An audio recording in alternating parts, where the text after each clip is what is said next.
Alors vous le savez, les règles du judo sont constamment en train d'évoluer et comme pour chaque Olympiade, notre sport de compétition est régi par de nouvelles règles d'arbitrage que je vais vous présenter dans cette vidéo. On partira donc sur 12 chapitres qui correspondront à 12 décisions de la part de la Fédération internationale de judo et qu'il faudra prendre en compte au moins jusqu'à Paris 2024 et on verra tous les détails sur ces différentes décisions qui ont été prises et ces différents changements qu'il va falloir prendre en compte pour les prochaines compétitions à venir. On y va donc avec ce premier chapitre. C'est parti, let's go!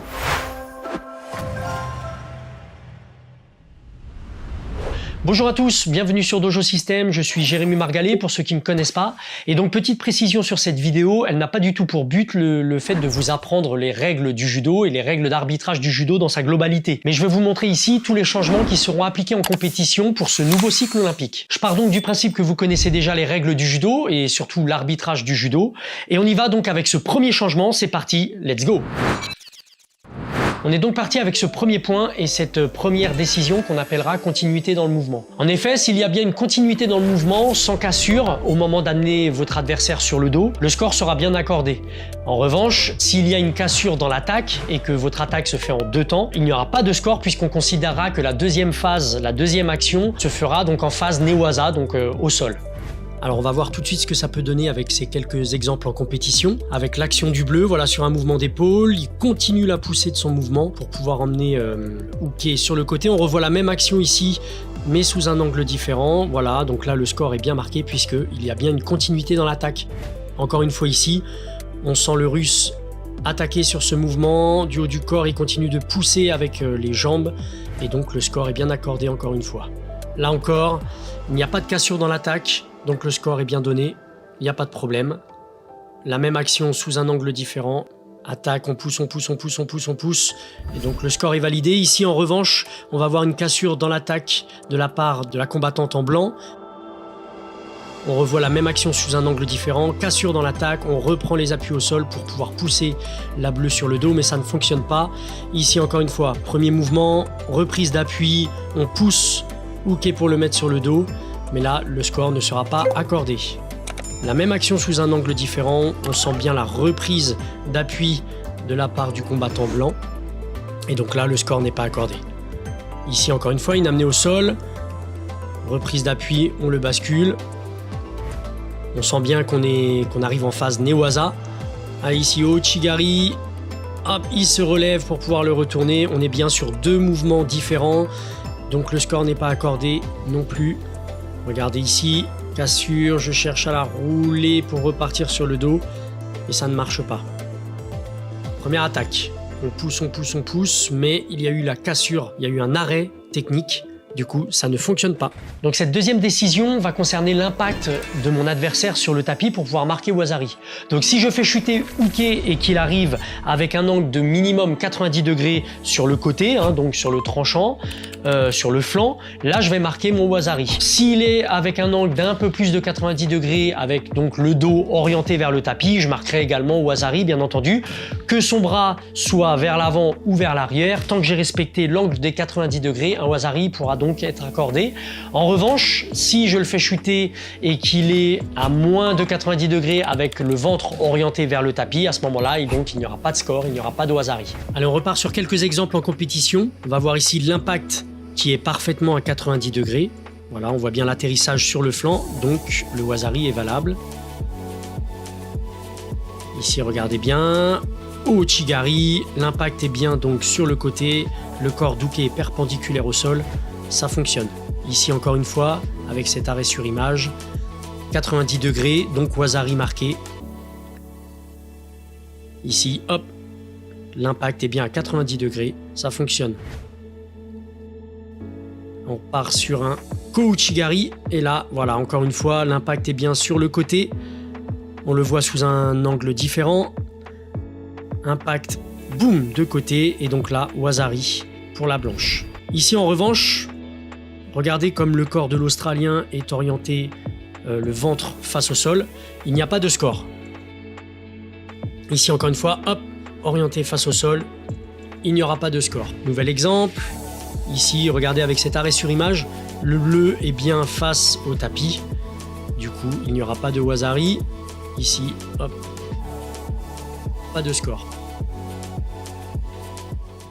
Troisième décision, ça va être également sur l'impact d'Uke pour pouvoir marquer un Wazari. Et donc là, il est précisé que si je fais chuter mon adversaire sur le haut du dos avec l'épaule qui touche le sol, au moins une épaule qui touche le sol, donc on marque également Wazari. Allez, encore une fois, quelques exemples. Ici sur cette amenée, sur le haut des épaules et le haut du dos qui touche le sol, le Wazari est bien accordé. Cet exemple parle un petit peu plus, regardez, on voit clairement qu'il touche avec le haut du dos. Décision 4, atterrir sur les deux coudes ou sur les deux mains en simultané. Alors si je fais chuter mon adversaire et que pour pas aller sur le dos, il vient placer ses deux coudes en même temps sur le tapis ou ses deux mains, les doigts orientés vers l'avant, à ce moment-là, mon adversaire va prendre Shido et moi je vais marquer Wazari. Même s'il arrive sur les fesses, je vais marquer Wazari et lui il prendra une pénalité. Donc faites très attention à cette nouvelle règle. Ça peut être aussi un coude, une main sur le sol. Là, à ce moment-là, encore une fois, il prendra Shido et moi, je marquerai Wazari. Donc voilà, vous allez voir ici que ça arrive assez régulièrement en compétition. Sur cette projection où on voit clairement le blanc tendre les bras sur l'arrière. On va le regarder d'un angle différent. Ici, regardez, amené sur l'arrière avec la projection. Boum, amené au sol. Donc Wazari pour le bleu et Shido pour le blanc. Un autre exemple ici avec les filles et notre française qui projette son adversaire sur l'arrière. Et donc il y aura un Shido pour la bleue. Ici encore, Wazari pour blanc, Shido bleu. Voilà, malgré que les fesses touchent le sol. Décision 5, les contres roulés vers l'arrière. Alors il n'y aura pas de score sur les techniques de contre où Tori est écrasé sur le tapis, écrasé sur le sol et roulé vers l'arrière. Alors ça sera plus parlant avec des vidéos, on vous montre tout de suite ce que ça donne ici. Alors vous allez voir ici sur cet Uchimata, Uke cherche à le contrer en amenant Tori vers l'arrière, donc il n'y aura pas de point. Encore une fois ici, Uchimata, Uke remet une pression pour écraser Tori sur l'arrière. Donc aucun score de marqué, même chose sur un angle différent. Voilà, pression, pression, pression. On essaye de le contrer en mettant la pression sur l'arrière, donc il n'y aura pas de point de marqué. Ici, vous allez voir, le bleu tente à gauchi à gauche, mais le blanc bloque et cherche à rouler Tori sur le dos vers l'arrière, donc il n'y a pas de score. Voilà, habituellement on marquait Wazari. Et à partir de maintenant, on marquera aucun score.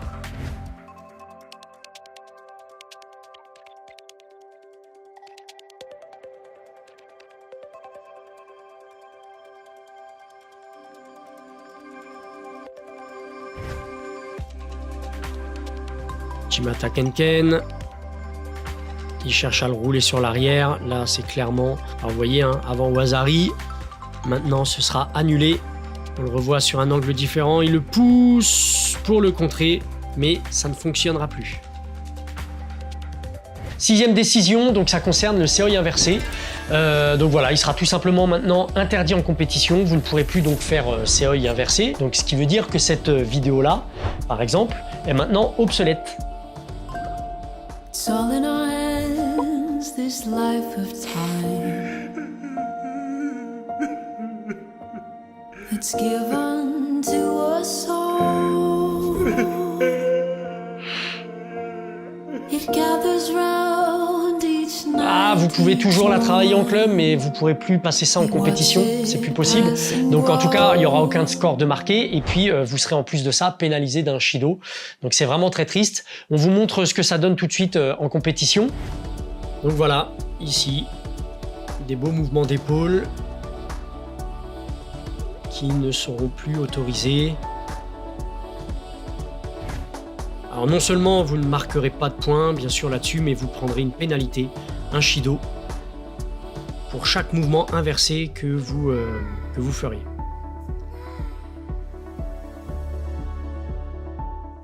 Septième décision, accroche du kimono sous la ceinture. Donc quand vous faites chuter votre adversaire, vous avez la possibilité maintenant, quand on arrive au sol, de venir accompagner votre mouvement en attrapant la jambe de votre adversaire pour le faire basculer. Et là, à ce moment-là, vous pourrez marquer un score. S'il y a cassure dans votre attaque, à ce moment-là, et qu'il n'y a pas de continuité dans le mouvement, vous pouvez toujours accompagner votre mouvement avec la jambe, mais par contre, ça passera en phase Newaza, donc il n'y aura pas de score de marqué, mais vous pouvez faire rouler votre adversaire sur le dos pour pouvoir terminer au sol.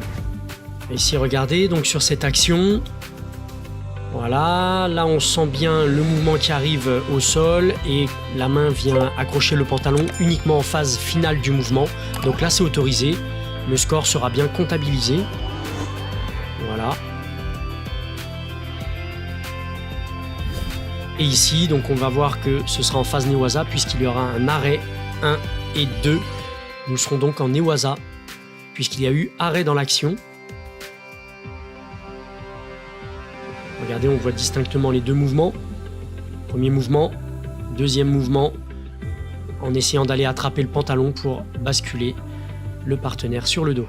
8e décision, on va parler du kumikata et notamment de la saisie du col et du revers. Donc dans cette position-là, vous pouvez très bien rester tant que vous avez un judo offensif et que vous faites vœu d'attaque. C'est-à-dire que si vous avez un judo négatif, à ce moment-là, là, vous prendrez un shido.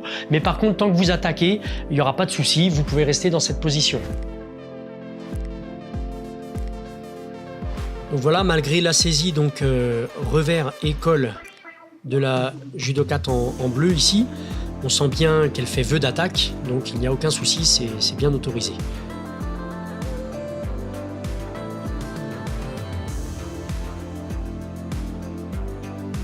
Encore une fois là, on voit qu'elle n'a pas un judo passif, qu'elle a clairement envie de faire du judo, donc aucun problème, ceci pourra être autorisé. Décision 9, les kumikata non traditionnels. Donc ici, vous avez la possibilité d'installer un kumikata non traditionnel. Le tout, c'est de ne pas rester passif et d'avoir un judo offensif, encore une fois, pour ne pas prendre une pénalité. Donc on voit ici les différentes gardes autorisées, en passant sous le bras, en passant au-dessus en garde plongeante, ici en pistolet, là, saisie en poche, également en unilatéral, en manche-manche, et la garde unilatérale plongeante. Décision 10, le cassage de la garde, donc du kumikata, à une ou deux mains. Voilà, donc c'est le retour du cassage de la garde, on l'attendait. On peut faire donc maintenant décrocher la garde avec une ou deux mains, sans problème. Seulement, il va falloir repositionner son kumikata tout de suite derrière. Vous ne pouvez pas rester en retrait par rapport à Uke si vous cassez sa garde. C'est-à-dire que si je veux faire lâcher le kumikata de l'adversaire, je dois tout de suite derrière venir installer ma garde. On le voit ici sur ces quelques exemples, avec ces cassures de garde qui sont donc autorisées, puisqu'on voit l'intention de la part de Tori de reprendre le kumikata derrière. Par contre, sur ce deuxième exemple, on sent bien que le bleu ici fait lâcher la garde, mais après se met en retrait. Encore une fois, sur ce nouvel exemple, le blanc casse la garde et se met en retrait. Donc là, c'est Shido. 11e décision, renouer sa ceinture ou refaire ses cheveux pendant le combat. Donc vous aurez la possibilité, durant votre combat, de remettre volontairement une seule fois votre ceinture ou de renouer ou remettre votre chouchou dans les cheveux une seule fois également. Au bout de la deuxième fois, ce sera donc un Shido pour vous. En effet, donc il ne faudra pas que cette pratique soit trop abusive. On connaît tous qui cherchent à gagner du temps en refaisant la ceinture à chaque pause dans le combat. Allez, petit exemple, ici on voit bien le blanc donc retirer sa ceinture, essayer de gagner du temps entre guillemets et remettre sa ceinture, mais sur cette deuxième phase de combat, à ce moment-là, s'il refait la même chose, l'Ukrainien prendra un Shido. Ici avec les filles, c'est la même chose pour les chouchous, on voit bien la Russe retirer son chouchou pour refaire ses cheveux. Une première fois, donc encore une fois, je le rappelle, autorisé, mais ici, comme vous pouvez le voir, sur la seconde fois, ce sera Shido pour la combattante en bleu. Voilà, l'arbitre s'impatiente un peu même.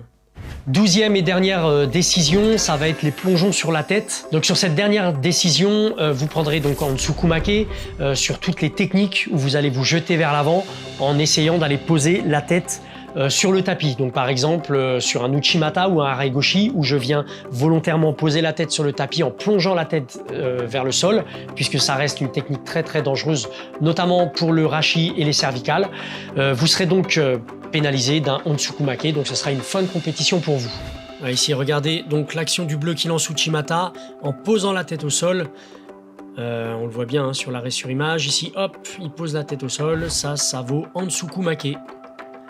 Encore une fois ici, regardez, le blanc pose la tête au sol pour finaliser son mouvement sur Uchimata une fois encore, et c'est Ontsukumake pour lui. Voilà, donc je vous ai présenté les différents changements qu'on va pouvoir observer sur les prochaines compétitions en termes d'arbitrage, hein, donc sur ce nouveau cycle olympique. Encore une fois, moi je suis un petit peu déçu par rapport au seuil inversé. Moi, ça reste ma grande déception de ce nouvel arbitrage.